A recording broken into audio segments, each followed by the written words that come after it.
All right, I think we're live. Good Monday morning, afternoon. Carl Continue here of Untapped Genius. So, I don't know if you've heard of the documentary Heal. It's a new movie where they talk about the fusion of mind and spirit, more or less, or the effects of our thoughts on our health. That's the main topic, and there are philosophers, doctors, scientists, coaches, all sorts of people giving their insights into how our thinking affects our health. My dad was a doctor for 52 years, and he agrees that stress is the number one thing that he would see his patients for, the results of stress. He'd say about 70% or so. And if you think about stress, what is the nature of stress? And we think of it typically as stuff happening to us that we would rather not be experiencing. Life happening, the busyness of life, the unexpected stuff, the things that make us feel fearful or insecure, or wondering, how is the day going to go? How's the week going to go? How's my life going to go? Am I going to be able to take care of my family? Endless sources of stress. But is that stress itself? And I think this is a really important distinction to remember forever, is that there's a huge difference between what's actually occurring moment to moment in your life and then the perception of what's going on moment to moment in your life. That one distinction can set up a potential path of freedom from the effects of stress, a little or a lot.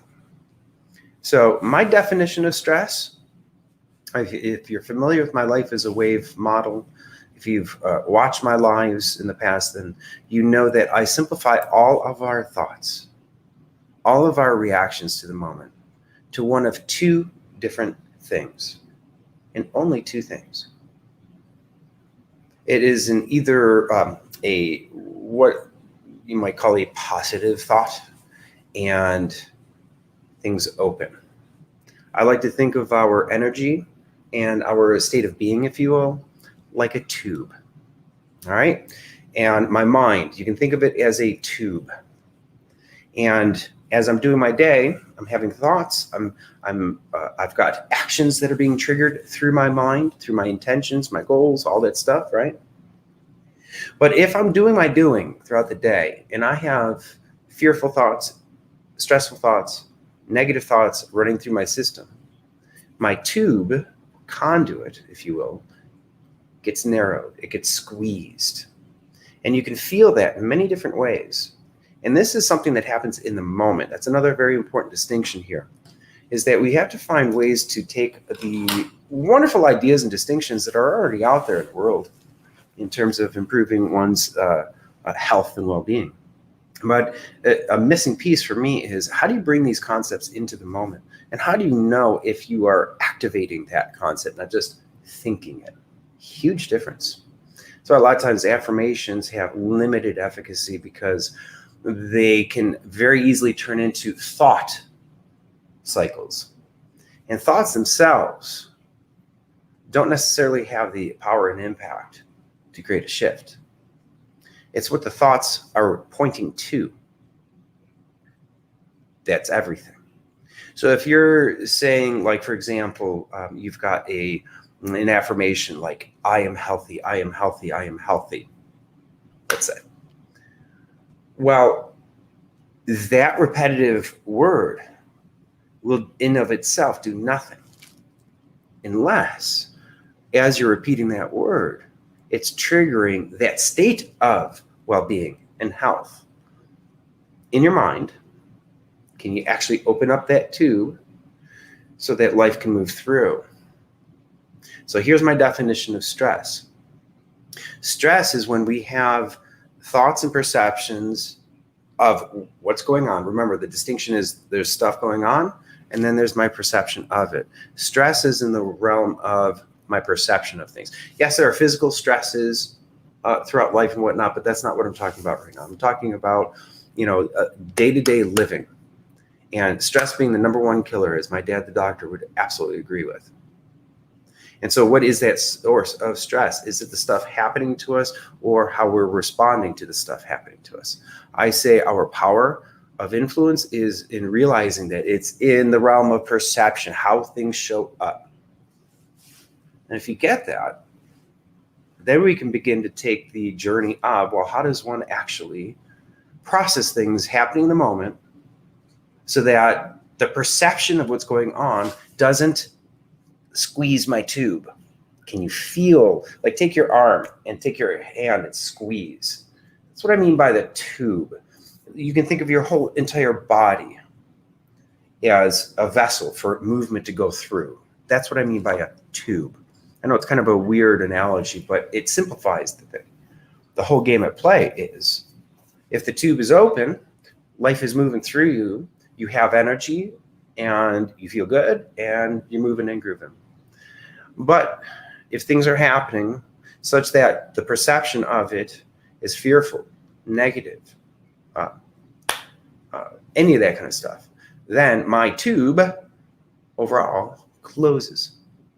And life has a harder time moving through. All right. So again, this is perhaps a new way of looking at something, but this framework will simplify the game. It'll help you understand the effects of stress on our health and well-being, and ultimately what we can do about it. So the simplified game, again, I call it Life is a Wave. It's been in development now for officially since 1997. It's something that my whole sense of purpose, my mission at play is in developing and then sharing Life is a Wave to help people free up their minds so that they can tap the potential that's inside them, every single one of us, including you. And there's untapped potential that we don't even know that we don't know we have. And that's part of the fun. So in order to unlock those abilities that are naturally built into our minds and bodies, the tube has to be open. Things have to be able to move. And if I'm perceiving things scary, not good, I mean, you can intuitively understand the tube to some degree, right? It's this. And sometimes it's physical, sometimes it's mental. Actually, it's both happening at the same time. But sometimes we're aware of one thing or the other. Whatever happens in your mind is reflected instantly in your body, right? So that's squeezing the tube. That perpetuated for too long, that's stress. Again, like my dad, the doctor, says, it's the number one killer. So by using the tube metaphor, it's not only going to give you a way to conceptually get the impact of stress and the cause of it, which is perception, not what's just going on, it's my perception of what's going on. It will then give you many games at play that you can pursue so that it entices the mind to perceive things a little differently, so that your mind, in effect, opens up. Your tube, your body, everything opens up a little bit, or maybe even a lot. Now, play with this notion. Think about, and you can verify this stuff for yourself. Next time, you're doing your day, and then all of a sudden you notice a dip in your energy, like all of a sudden you get tired, or all of a sudden you notice you get a craving for something. You want to get up off your chair, get some food out of the fridge, or whatever it happens to be. Notice, try this as an experiment. Next time you're doing your day, and all of a sudden it happens just like that. You get a little dip in your energy. Track your thoughts. What thought did I just have? Now, again, I turn all thoughts into one of two states. It's an opening of that tube, or it's a closing of that tube. So I call it yes thoughts, positive thoughts, if you will, but it goes beyond that, or no thoughts, squeezing thoughts, closing thoughts, negative thoughts. And the instant you have a negative thought, you're going to be able to tell because your energy goes. Why? Because the tube, in effect, just get squeezed a little bit, right? Just like the hand. Squeeze that, feel that. And you can kind of sense that life would have a hard time. This arm has a hard time having movement move through it because it's squeezed and it's tight. Now you can feel this squeezing if you're aware of your body. The vast majority of time, we are not going to be aware that the squeeze just happened. But if you check in with your body throughout the day, just for a little bit, and you can notice like this perpetuated tight fist. That's another thing I like to call it, a tight fist. And if your fist has been tight for a long time, it might get tired, and that's how you'll know, boy, I've had some tension in my body. But a lot of times that tension is underneath the surface. It's almost always there. That little bit of a tight fist is always there. And then if you notice it and you try to let it go, you can relax for a little bit, but then when you take your awareness off of it and then you bring it back, you'll notice, there it is again. So how does one remain relaxed in the midst of life happening? All right? How do I keep that tube open? No matter what's going on, even if it's tumultuous, even if it's freaky, even if I'm scared, I can still remain open, flexible, adaptable, and responding to the moment. And if you can acquire that skill, that art of being able to be fluid and dynamic and present during stressful times, it's going to give you a huge advantage. Not only will you be able to handle that situation better, but then ultimately you can transform it, because every opportunity is preceded with a crisis, a time of change, a time of challenge. And so if we can take that crisis happening in the moment, be present, not have that tight fist, and to be flexible and adaptable in the moment, can you get it? That we're going to be able to respond to life better. And then we'll remain open more often. I mean, there's always going to be the dynamic of you have a thought perception based on something that's going on right now. And you just got a little tight squeeze. But you didn't feel it because it's very, very, very subtle. Hell, you didn't even notice that you just had that judgment or label or assumption get triggered, that perception that just puts you into a slightly more negative or closed state. Very, very subtle. This stuff happens on a whisper level, but if you feel into and open up your awareness to your body just a couple times throughout the day, you'll see what I'm talking about. It's undeniable. And you can measure it, you can feel it in many different ways when you know what to look for. So the one way that I'm talking about right now is when you're doing your day and you feel a dip in your energy, remember the squeeze, right? When there's the squeeze, the reaction because of your perception, your mind's perception, the energy is going to go boink, it's going to go down, and you can feel it. So as an experiment, try it. Go do your day. The next time you start to feel tired, all of a sudden, track your thoughts. And I bet you had a bunch of no thoughts. And when you can see that correlation, that yes, we get our energy from the sleep, proper sleep and nutrition and all that. Yes. Throughout your day, you're going to notice energy changes. And yes, because you ate, and then after lunch, you might get a little blood sugar, you might get a little woozy, or you might get a little low blood sugar before you eat. You know, those things are always happening. But what's always also happening that may not have considered is your thoughts have a direct impact. Second by second by second by second by second by second. Moment to moment to moment to moment to moment. So your state is changing, your state of mind. Overall, is it open or getting squeezed? Okay? Is it a high, clear place, or is it kind of in a muddled, fuzzy place? Just moment to moment to moment to moment. Now, I am not implying that we want to analyze and constantly watch our thoughts. That is not it. That does not help. That can slow everything down to crunch. It's work. It's not natural to do. I am not this whole way of approaching life as a wave. It's about simplifying things so that we don't have to use our thinking to change our thinking. We don't have to overanalyze stuff all the time. That we can use just and I'm only giving you one of a dozen different things that happens to your body and mind and senses and thinking and your ability to perform all sorts of things change second by second by second by second by second. I bet you nobody's ever suggested that idea before. That we're born with a talent because of our genes, and it's kind of like a static. What's your IQ? Oh, it's a 152 or whatever, right? Like it's a static thing. And I suggest that these things change moment to moment.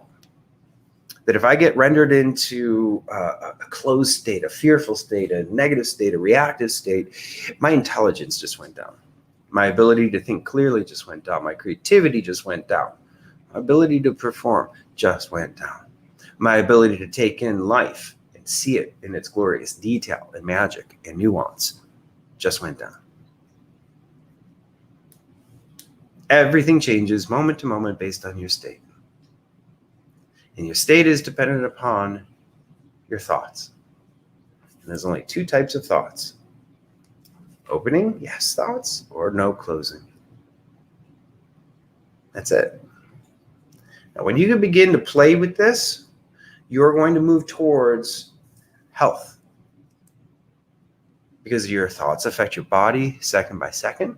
And if you can learn how to open up that tube so that you're a little bit more present to those negative thoughts, but you're not being negative about the negative thoughts. That's another little important trick. We want to observe our thoughts. We want to allow them sometimes. And other times we want to reframe, like, oh, I just noticed, like, my mind is perceiving this situation in a particular way. Is there another way of looking at this? It's a good question to ask. Question the thoughts and what your mind assumes to be true. If you can start questioning those every once in a while in a light way. I'm not talking about ripping your core morals and values to shreds and questioning everything. No. Just little things in the everyday. Just poke little holes into what your mind considers to be so certain. So, you want to improve your health? You have to improve your thinking. If you want to improve your thinking, we must become a really good observer to the impact of our thoughts. Now again, it bears repeating that we do not want to be analyzing our thoughts all the time. Number one, it slows the shit down. Number two, it's hard work. Number three, it takes us out of the moment if we're constantly looking at our thoughts. That's why this life is a wave approach is a way to be aware of how our minds are reacting to the moment, the thoughts that we're having, without even being aware of the details. Again, if I'm doing my day and all of a sudden I notice a dip in my energy, I know I just had a what? A no thought, a closing thought, a negative thought of fear, doubt, uncertainty, overwhelm. And when you can begin to notice the direct correlation second by second between the quality of your thoughts and just your energy level, one of a dozen different feedback loop systems, as I call them, then you'll begin to see like, wow, my thoughts have a direct impact on my energy. And what I say is your overall state of mind. And that's why I always use this metaphor of that tube. That when we are in a stressful mode, it's because of our no thoughts based on our perception of a situation. And we do a little of this. You could feel it if you check into it. But the thing is that if many times we are perpetually in that tight fist mode, as I like to call it, to varying degrees. And if something's always there, if the tension's always there, a lot of times you won't know it. It's invisible until like somebody gives you a massage or something, for example, and you see, wow, I'm really tense. Wow. So this is tricky stuff, but the good news is it's physics. It's physics that you can measure, you can feel second by second when you know what to look for. So today I'm just talking about tracking your energy. When you notice that dip, and again, it happens in a split second, all of a sudden, boink, all of a sudden you feel like taking a nap, or you'll feel like getting up off the chair or getting something to eat or smoking something or drinking something or whatever. It's the mind and body's attempt to open up that tube, to wake back up, to open back up. Because again, stress, yeah, the doctor says, yep, stress #1 killer. Absolutely. And it's our thinking that adds to the stress more than anything else. It's amazing how powerful stress can be. So again, key distinctions for today in review. #1, there's what's happening in our day, and then there's the perception of what's happening in our day. The stress is not so much from the things occurring, it's from our reaction to it. Oh no. You see the stress? And that, again, as I call it, that tight fist kind of response to the moment. It will continue riding throughout the entire day unless it's released. Meaning, you have one negative thought. You wake up in the morning, it's like, oh my God, I got so much to do. Whoop, you just got a little tight. Your tube just closed a little. And you can feel it. And then you have another thought like, oh my gosh, that's right, I got to pay that bill today, otherwise, right? Or, oh my gosh, that's right, my kid got in trouble at school. What are we going to do about this? Yeah, whatever is happening in your life, it starts to get triggered as you wake up, right?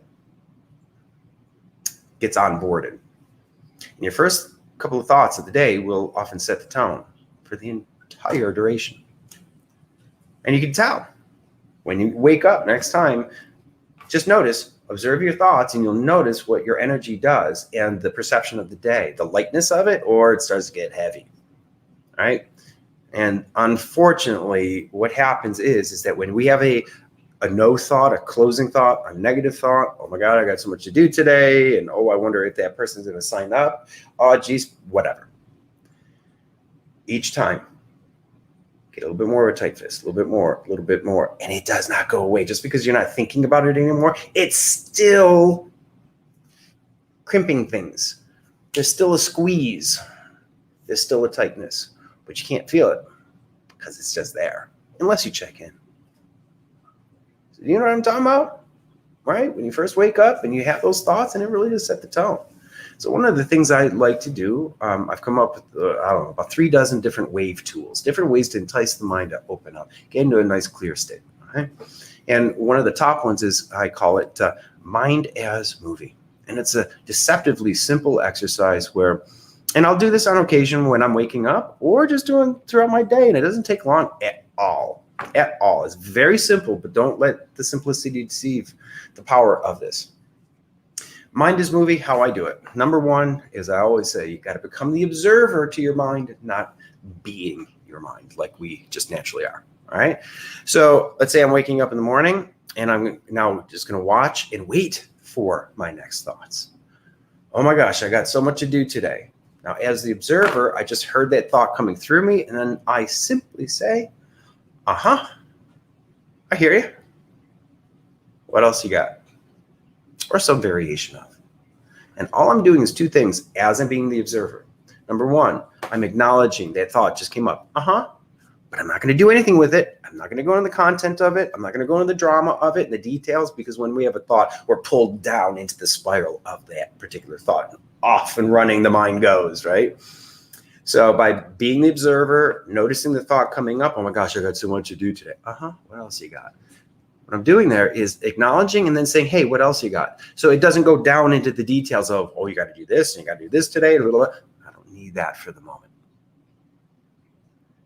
Mind is movie is becoming the simple observer, acknowledging whatever comes up, say, what else you got? At this moment? What else you got? Try this as an experiment. What will often happen, in the very least, you can, just by observing and allowing a negative thought without going into it, that is one of the ways to release it. It's so strange. It's paradoxical. It's when we try to fight it, or we're inside the thought, like, oh my God, I got so much to do today. And I'm right? That's being inside that thought.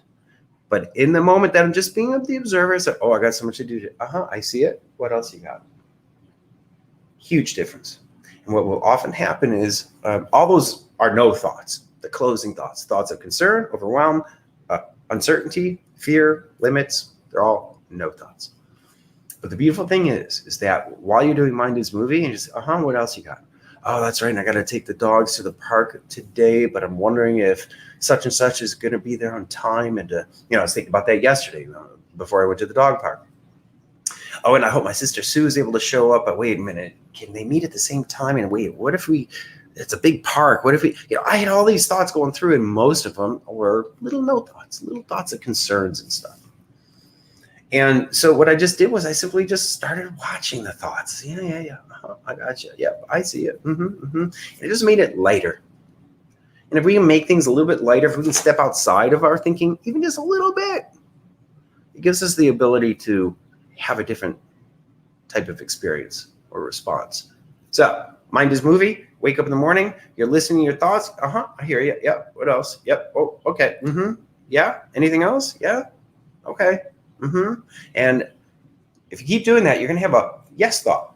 At some point, you're going to have a positive thought. It's like, oh, that's right. My friend's coming over today. Oh, cool. Oh, my new client. Wasn't that an awesome session yesterday? Things like that will start to happen. And you do the same thing. You just say, I hear you. Yep. What else you got? Now you're going to notice your day was starting to feel heavy. You know that feeling? Like, I got to charge through the day. Now it becomes about making it through the day until you can relax and let it all go. Do you know what I mean? All right. But as you're doing this mind is movie thing, and then you just notice a couple of yes thoughts. Yeah. What else you got? With just a little bit of an enticing look. Oh yeah. What else? Just a little bit.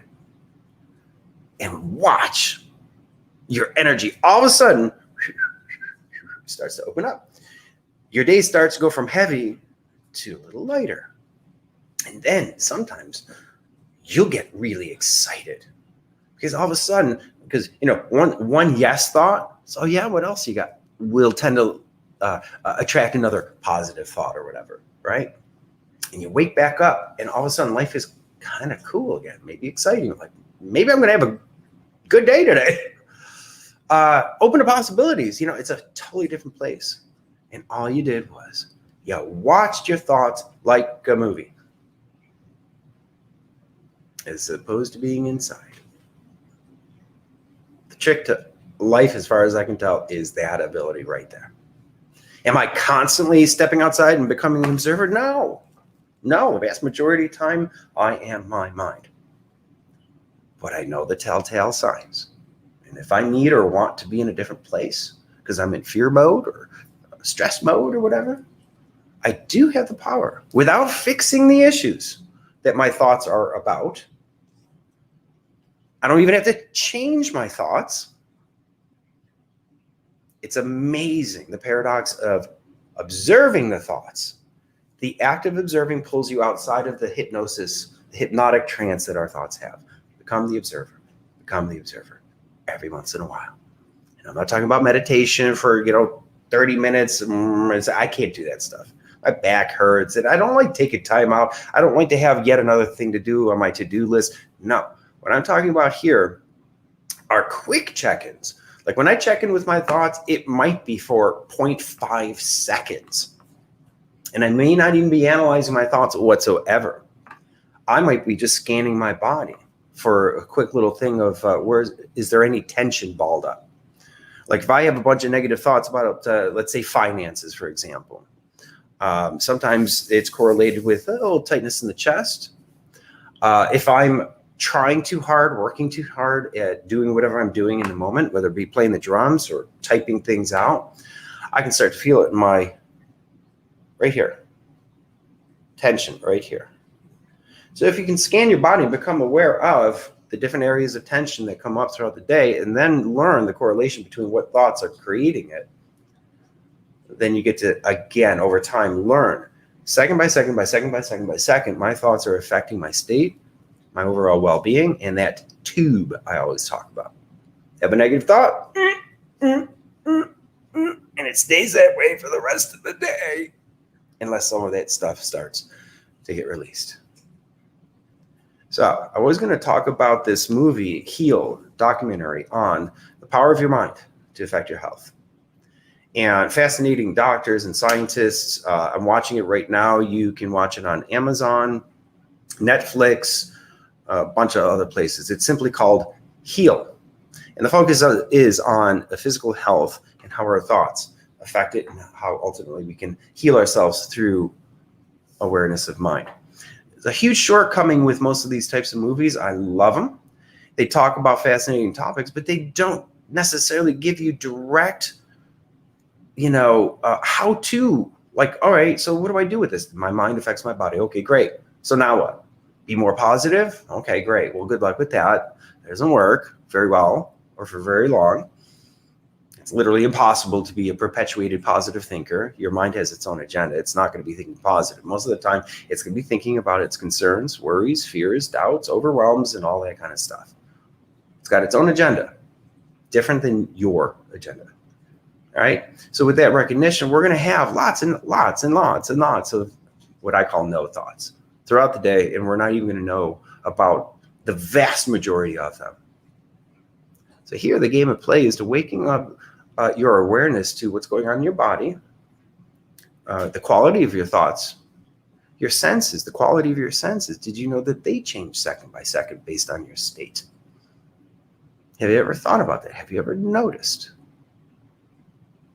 The clarity of your vision, your ability to pick up on the details, nuances, subtleties of color, cast shadows. If you're an artist, you want to be able to tune into the subtleties, right? Or if you're just somebody who wants to enjoy the day and the magic found in the moment, we want to be able to pick up and be present to these nuances, these details of life. My ability to pick up on that is a direct function of my state of mind.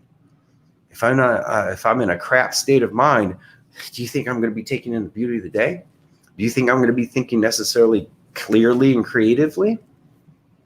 All right. So the whole idea here is just consider, just live with the possibility that our abilities, our creativity, our thoughts, even our senses change moment to moment based on our state. And our state only is dependent upon one thing. Am I having yes thoughts? Tube opens? Or am I having no thoughts of concern, overwhelm, doubt, uncertainty that slowly does this? So check in from time to time throughout the day. Do you feel a tight fist anywhere? Do you feel yourself holding on to your breath? That's another sign. All right. So I could talk about this for hours and hours and hours and hours. I just want you to consider the notion that there is a way to simplify the game of improving the quality of our thoughts that flow through us. Therefore, the quality of our state. And therefore, the quality of our health. Moment to moment to moment to moment. And one little reminder, when you start noticing those thoughts that are detracting from your state, you do not want to, oops, sorry about that. We do not want to get rid of the negative thoughts. We do not want to have to constantly manipulate and try and change these. Oh no, there's another negative thought. Try a different game. Notice the negative thoughts, but be curious and very light about it. And don't go into the details of the thoughts. Don't do it. See what happens. Just go into the body and the impact of those thoughts as you become the observer. Oh yeah, I just noticed, oh, that phone somebody just said something on the phone and I'm doing a live. Uh-oh. I just noticed I had a little no thought about that. And if I notice it, I can step outside of it and I can release it. And it did. Like, it took me 0.25 seconds maybe. Just now, when I don't know if you heard my phone get triggered there. This is what I'm talking about. This is moment to moment. That's why you'll always hear me second to second, moment to moment to moment to moment. That's where our power resides, in opening up our state, our sense of well-being, and ultimately the quality of life that we have. It's in the moment, right? How can you track it? Your body will tell you. So the one experiment or two experiments I'll leave you with is, number one, as you're doing your day, notice when your energy dips all of a sudden. Yes, you will have just had a no thought, a negative thought. And that's what squeezed the tube and lowered your energy. And when you notice that, notice the thoughts, but don't do anything with it. Just observe. See what happens. See if your energy goes back up a little bit. Okay? And then the second experiment is mind as movie. When you're first waking up or whenever the thought occurs to you, even for just literally 10, 20 seconds. This is not a long process. It doesn't take 10 minutes. You don't have to schedule an hour in your day to whatever. No. Mind is moving. What you got for me? And now you're waiting for the next thought. You're proactive. You're already the observer before the thought gets triggered. That makes it so much easier to deal with. So much easier. That's one of the very important tricks. You do mind is moving. It's like, okay, what you got for me, mind? And now you're waiting. Oh my gosh, there the phone went off again during my life. What else you got? Oh, and my one client, he's going to be getting in touch with, what else you got? So now I just instantly become the observer, and now I'm back right in with you guys. I'll leave you with one other little piece with this, which is what I call a yes and. And when the unexpected happens, like my phone just rang, if I can be in the yes and, then I can just deal with it. It's not a big deal, and I just keep moving. Live on camera. If I'm in the no of it, the phone rings, I go, uh-oh, and I fumble. I say, oh, I'm so sorry, guys, the phone rang. I don't know. I forgot to put it on mute, silly me. That's me being in the no. Huge difference. Huge. Nothing more important than the ability to be in the yes of whatever's going on. Not liking it, not accepting it, not saying, oh, everything's fine. There's a big ass wave about to crash your ass right now, okay? No, we need to be present and be able to respond to the moment. And if I see that big wave of scary stuff in my life and I go, no, does this put me in a very good position to do anything about that big ass wave coming my way? No. This is not about liking or accepting. This is about acknowledging tangible, measurable reality happening in the moment. When we can relax in the midst of the fearful, scary shit going on, whatever, that's when we're in the best position to respond. Right? So that's the yes and. When something happens, you don't fight it. You go with it. Go with it. All right. I've rambled on long enough. Hopefully you got something out of it. If you do, please do like, comment, and share. I appreciate it when you guys do that. I'm trying to get the word out to lots and lots of folks out here. So, all right. Life is good. No matter what. That's my declaration, and I'm going to stick to it. So definitely enjoy the ride. And yeah, I know the bumps can be pretty freaking crazy. Remain calm, adaptable, relax. Deal with the moment. Be fluid. Life is good. See ya.